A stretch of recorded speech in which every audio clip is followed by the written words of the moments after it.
Hello everybody and welcome into the Fastlane podcast. I'm of course your host Amy, and it's been another pretty big week in motorsport, let me tell you that much. Obviously, as we always do, we're going to deep dive on the Grand Prix this weekend, of course Mexico. And then we are going to be discussing briefly the Supercars event that was on the weekend too, because if y'all don't watch Supercars, get behind that shit. It is second favorite motorsport for me personally. And then of course MotoGP wrapped up for the season too. Well, not wrapped up for the season, the championship has been decided. They still have 2 races left. Okay, let us talk Mexico now. This quite frankly was not a good weekend for me personally, as an Oscar Piastri and Max Verstappen fangirl. I ain't ashamed of it, it's who I am. Stressful. Qualifying didn't go so great. I thought Max might have Lando, he didn't. I zero-rated Oscar the whole weekend, I'm gonna be so real. There is something wacky going on with that man's car, or that man's mentality, and we gotta fix it. We gotta fix it, quite frankly, because if he gets this far just to get this far, then that's rather sad. Actually, that is really disappointing. And of course, I wouldn't mind Max won either or, just not the current situation we are now in. Okay, we'll get to that. Quality was, I think it was like normal. I always get to the point of the weekend I'm like, I don't actually remember quality, so I'm gonna assume it was normal and there was nothing dramatic and nothing bad happened, other than Oscar. Oh, yeah, and then of course Sainz had the penalty from last weekend, then he carried over to this weekend. Okay. That's all I remember that was semi-dramatic. Other than that, fine. Now on to the race. One of the best Mexican GPs I've seen in a hot minute. Like, Mexico usually delivers turn 1, lap 1, and that's it. And then we're just like, we can turn it off. It's done, starts how it finishes type energy. It's kind of difficult to overtake that. I don't know. I blame the altitude. And I just think we should all blame said altitude for the events that took place over said race. Let's get into, because I was a highly stressed Max Verstappen Oscar Piastri fan the entire time. The entire weekend, quite frankly, as we've been over, stressed. Anyway, so the race starts. Bow. Let's start. Lap 1. Turn 1. You already know. Chaos. Well, not too much chaos. So, as someone would expect, 4 cars going into the first corner of a racetrack doesn't really work. The math doesn't math. So obviously somebody's going to be pushed wide. And in this case it was Max Verstappen. Now Max had a great start to the line. He got past George Russell cleanly, George, he got past you cleanly. And it was fine. And then he tried to make a move on the 2 Ferraris ahead of him going to turn 1. Didn't work. He went off, and honestly props to him for not crashing into the wall, because babes got close. Anyway, he rejoins respectfully in 4th. He's fine. No penalties carry over. We do love to see it. However, we do need to talk about Leclerc in this incident. Okay, because going into that first corner, he was technically very slightly behind Hamilton. I mean, they're basically on side, but Hamilton, I think, had just that much, a tiny little bit ahead of him. And Leclerc, unnecessarily in my opinion, goes off the track, and he gets back on in 1st. He gives the place back to Norris. Those people will be like, what the fuck are you doing? But he doesn't go back to Hamilton. And understandably so, Hamilton is kind of not happy about that one, because now he's lost a place to his teammate. And people were like, oh, they just didn't follow up on it because, they're the same team, so it doesn't matter. But it does matter. Deep down, it does matter, and we all know it matters. But Max didn't gain a lasting advantage from that, which is why I'm cool with him not getting a penalty, but Leclerc did gain a lasting advantage, and that lasted him for a good chunk of the race, I would say, because if those positions are switched, then Hamilton isn't fighting around with Max, Hamilton isn't getting a penalty, which we'll get into, and then he's just cruising, you know what I mean? So yeah, it did have lasting repercussions for the rest of the race. Okay. Now, this next bit's kind of crazy, because it wasn't shown on the broadcast, and you only know about it if you're on the social media, chronically, I am, because I saw it mid-race and I was like, what the fuck, the freak? Liam Lawson, okay, so he got a bit he got squeezed into turn 1 as well. I believe it might have been Sainz that hit him. Anyway, he had to pit, get a new wing, so he's like keeps behind everybody else, and so the marshals are on track cleaning, and then bow comes through speeding Liam Lawson, almost hitting them. FIA, that doesn't seem very safe. No, that does not seem pretty safe. That's like human lives, volunteer lives on the line here, okay? And I don't mean like, oh, they were like just in the corner, like, they were like sprinting across this track, and Lawson was like, I have to avoid hitting these actual people. How do we let that happen? How in modern Formula 1, with all our little tracking devices, do we go, ooh, Liam Lawson just pitted, he must be with all the other guys on the other side of the track, where everyone else is. No, he's not. He's coming through turn 1 at like 200 kilometers an hour. Anyway, so that is probably the first FA blunder of the race. Probably the most obvious one, probably the most serious one. Next, I wanted to talk about Lewis Hamilton's penalty. Because I think he deserved it. I'm sorry, I'm such a Mexican fangirl. Okay, so into turn 3 and 4, the second complex, so again after the DRS zone, Lewis Hamilton goes to make a move on Max Verstappen. Fine.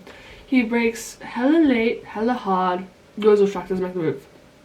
Fine, it happens to the best of us, Mr. Hamilton. And then he goes to take the runoff. Now, in the race director's notes, you're meant to take this tiny little like path back to get on the track and rejoin safely. He doesn't do that because he's going too fast and like there's a narrow track, whatever. He doesn't get a penalty for not doing that, which I agree is fine. It's chill as long as you rejoin the track safely. I don't see why it should be a problem. The issue being, he rejoined ahead of Max Verstappen when he was behind them at the start of the corner. Now, that in my opinion does deserve a penalty. Was 10 seconds a bit harsh? Probably, but it's probably in the guidelines. I don't know. I'm not a fucking steward. Do I look like one? If I did, then I'd be so concerned. So yes, he cut the corner, didn't overtake Verstappen, but ended up ahead of him. 10-second penalty. Again, I'm fine with this one. This one's fine. I think it was like only... No, there's more penalties. The fuck. Oh, Carlos Sainz. Carlos Sainz had a blunder. We'll get to Carlos Sainz later. In the meantime, Olli fucking Bearman. First of all, how you in 6th or 7th or something in a Haas. Second of all, you did such a brilliant fucking job to like just brake and park your car at the perfect position, okay? Just like overtake both Max and then I think Lewis as well, and then suddenly you're in third. You're in third in a Haas, you were third. That's like not heard of, okay? And like a rookie.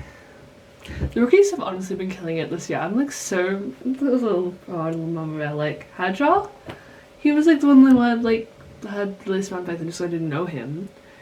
Podium, Kimi Antonelli, sprint podium, right? I feel like somebody else also got a podium. I feel like this has been the year of the rookies. I feel like they're doing really good. Anyway, I thought it was Olli Bearman's time to shine, and getting Haas that first podium would have been so beautiful and special, but that was not the case. Because of course, Max Verstappen actually had other plans. I mean, he didn't really overtake on track, did he?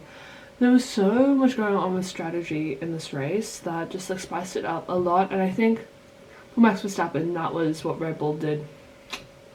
I mean, Red Bull always does good strategy. It's why I personally like to support them, not at my awful addiction to said energy drink. But they strategized so good. Okay, they started on the mediums, not the most like ideal tire to start on, right? Like nobody would have started on the mediums, but they rolled the dice. They rolled the freaking dice, went long on the mediums. Fantastic work, meaning they only pitted once. Well, they only pitted Max once. I don't know what happened with Yuki. I was rather pissed at holding up Oscar. Anyway, and then a bunch of other people in the top 10 pitted twice, and suddenly, yeah, Max Verstappen's third, and he is closing in on Charles Leclerc, and he's closing in on Charles Leclerc, and he's going to take up Charles Leclerc. Maybe he will. And while this is going on, there's some drama with the Mercedes, okay? So, Antonelli and Russell, they've been like pretty much right next to each other the entire race. They've been within like 2-3 seconds of each other. Antonelli has technically been lapping faster than George, but George is like, look, he is holding me up. I am clearly the faster driver. Let me through, and I will get us on the podium. And if I don't get us on the podium, I'm going back behind Antonelli. I said it in much nicer words. Mans was crashing the fuck out, okay, and it was rather funny. I love it when George crashes out. So yeah, they switch them, and then next minute, Russell gets overtaken by who? By Piastri. Not great, Russell. So you know what then? Until he's like, can we swap now? Like, he's not even like, can we swap? And then they swap back, and then Antonelli gaps him by like 3 or 4 seconds by the end of the race. So that was a little bit of Mercedes team orders, and Antonelli, even though he's not technically the lead driver on that team, he did good. He did good. I'm proud of Antonelli. I kind of didn't expect him as well this season either. And then, as we are getting into the closing stages of this race, folks, it's heating up, it's getting exciting, it's getting spicy, which again you do not see from Mexico. I mean, not with like the lead of the race. Lando's like 25 seconds ahead of everybody at this point, so if we just like ignore Lando doing fabulously amazingly well, and we look at second and third, and we see Max Verstappen.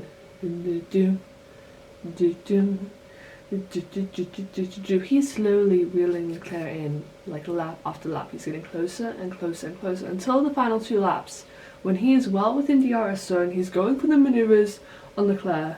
Okay, pause. Look at 4th and 5th. Okay, Piastri. Slowly reeling in Olli Bearman, of all people. Again, still insanes me. Again, he is within DRS. He's starting to make maneuvers. And then bow! Carlos Sainz himself in the stadium section. Ugh, what an awful race for Carlos, okay? He got 2 penalties for speeding in the pit lane. Brother, you got trouble for speeding in an F1 race. Twice, and he's like, oh, there was an issue. I wasn't speeding. That was a technical difficulties, guys. I mean, it probably was if he did it twice and go to drive-thru. Anyway, he crashes out in the stadium section. However, if you look at the broadcast, you can see him driving his little Williams off into that escape road. So basically taking it out of the line of fire of everyone. I mean, it's like the slowest part of the track anyway. I think we could have possibly stuck with this double waved yellows, okay? We do not need a virtual safety car. Basically, you're neutralizing the race on 2 battles, okay? 2 really intense battles with 2 of the championship contenders. You really want to do that right now, FAA. You really want to do that? You really want to do that? I get it. Safety. But did you consider a virtual safety car when there were people on the track? Or when it was 2 laps from the end and the championship was potentially being closed down a little bit? I'm just saying. I don't think we needed more than a double waved yellow flag. I mean, if you do look at the like images of Carlos' car after race, it was smoking, so maybe we needed it, but initially everyone was like, we don't need more than that virtual safety car. So that meant that the race ended under VSC. I actually don't know if it did.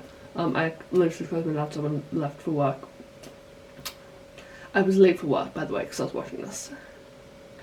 I'm just a girl. Anyway, so your winner was Lando Norris by approximately 30 seconds. Absolute domination from him the entire weekend. Domination.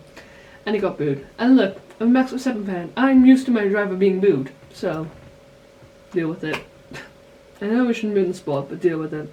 I'm pretty sure it was because of comments he made about Paris last year. So, deal with it. Okay, we don't need to be like hating on him, but like, gang, it is a sport.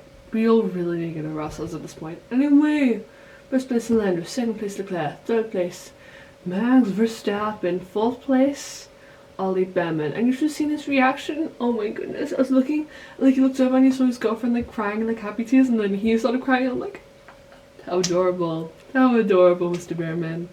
Did not know you had it in you. And that's literally Haas's like equal best finish ever in your rookie season. I'm just saying, kid's got talent, okay? Anyway, continuing down, 5th place, Oscar Piastri. We'll get into what this means for the championship in a second. 6th place, we have Antonelli. 7th, George Russell. 8th, Hamilton, thanks to that lovely 10-second penalty. 9th, Ocon. 10th, Bortoleto snatching up the last points position. Your DNFs of this race, obviously, Sainz. Alonso and Hülkenberg, I believe they were both technical DNFs.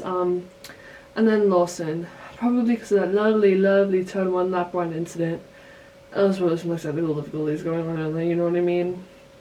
Anyway, here's your championship English, your championship update, everyone. Lando currently leads by 1 point of Oscar Piastri.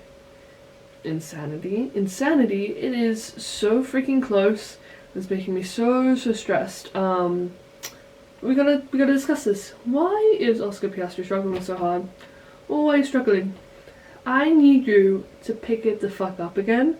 Okay, where is your fight, dog? Where's your fight? You got nothing to lose at this point, eh?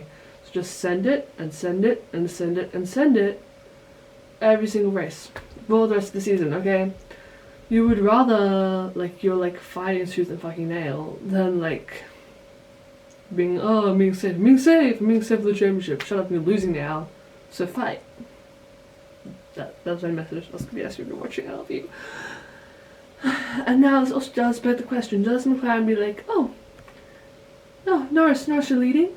Norris, you're leading the championship? Oh my gosh, you're a number 1 driver now. Do they start favouring him over Oscar? And if they do, there will be riots in the country of Australia. I tell you, I will be there. I'll be there because they can't actually do that. And if they do that, what the fuck, McLaren? Okay, we know you love your golden boy. We know you do. But does this also take the pressure off of Piastri? You know what I mean? Does it, with Lando, when he thought he was I had the DNF in Sandford, so that's fully took the championship pressure off of him, and now he's back winning again? Is this going to do the same for Piastri? One can only hope that we will see him back in renewed spirit, new energy in Brazil. That's what I want. And ultimately, this championship is so close. It's gonna come down to all these little moments. This virtual safety car, him letting Lando pass in Monza, him sliding off in Australia, all of it. Okay. I can't think of more moments off the top of my head. It's late at night here. Okay.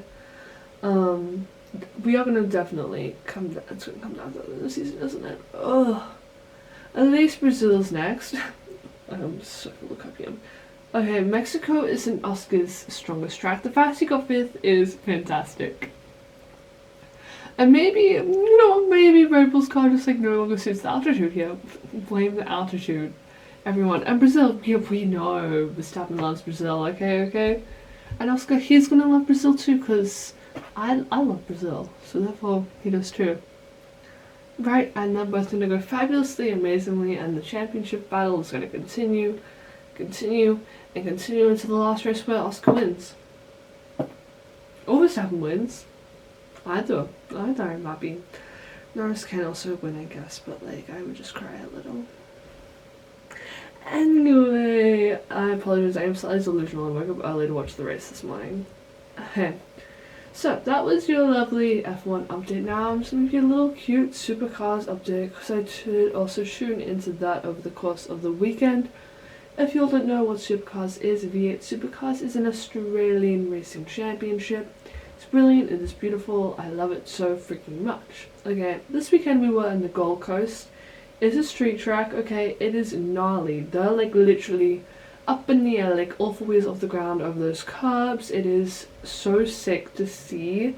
First of all, you've probably seen clips of the Porsches going around. That was a 10-car pile-up with Lightning McQueen just zooming over the top of them. I mean, you tried to do what Lightning did in the movie, I don't know what to tell you. If you haven't seen that clip, search it up. This is a podcast, we're not putting that clip in. Anyway, so the Gold Coast is the semi-finals. This whole final season thing is a new format that Supercars are trying out this year, and I don't know how I feel about it because Brock Feeney, my guy, has been leading the championship all year, and if he just like suddenly, like what if he just doesn't do good over the next few races, and then what, he's lost the freaking championship? What do you mean? I mean, he's won the sprint championship, obviously, but like, you want to win the whole bloody thing, don't ya? Don't ya? Anyway, so this weekend you had your top 10, well, like all the drivers were obviously racing, but your top 10 were trying to get through to the next round, so they cut down from 10 to 7 drivers.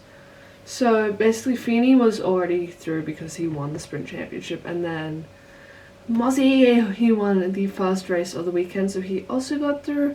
There was a lot of chaos in that race. That was the one I didn't watch, and I highly regretted it. I was at Oktoberfest. My bad, G. My bad. My bad.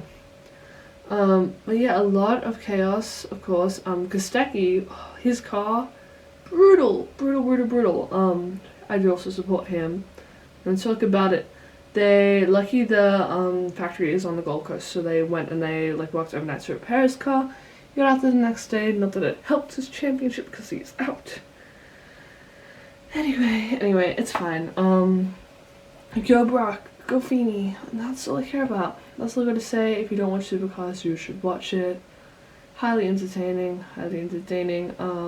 There's no race this weekend, but I think there might be one the weekend after, and then there's one more round after that, which is your finals in Adelaide, which AC/DC is the entertainment. How incredible. I wish I could go. I'm gonna try whizzing my way there. We'll see. I get back in the Philippines that weekend though, so anyway, general chaos as per. And then obviously Sunday I mentioned MotoGP. I don't watch MotoGP, honestly. Shit scares me. The elbows are on the ground the whole time, and I quite frankly do not like it. Anyway, so the championship is wrapped with the Marquez brothers as 1 and 2. Marc Marquez first, Alex Marquez second. Which is the first time in the 76 odd years this championship has been running, the two brothers have finished first and second at the end of the championship. How cool is that? I did Google it, can confirm Marc Marquez is the older brother, so therefore this is great for older siblings all around. Because imagine losing a championship to your younger sibling. I simply would cry. I cry. No, I don't cry. I do not enjoy losing Monopoly to my sibling. I can't imagine losing a World Sporting Championship, so then quite frankly, not that I lose. I'm gonna stay winning. Anyway, that is basically all that happened in motorsport over the weekend. NASCAR probably happened too. Y'all can tell me what happened in NASCAR. I quite frankly don't have time for that these days. Anyway, I don't know what I'm going to talk about next week. We'll figure it out. Obviously, no F1 race this weekend, no Supercars race this weekend. What am I going to do with my life? But we'll figure it out. I'll find something new to yap about next Monday night. Thank you guys so much for watching or listening wherever you are. Just a reminder, this is on Spotify, it's on YouTube. I got a TikTok too, and if you made it this far, you may as well follow all of the above. So I will see you all next week. Yeah, love ya.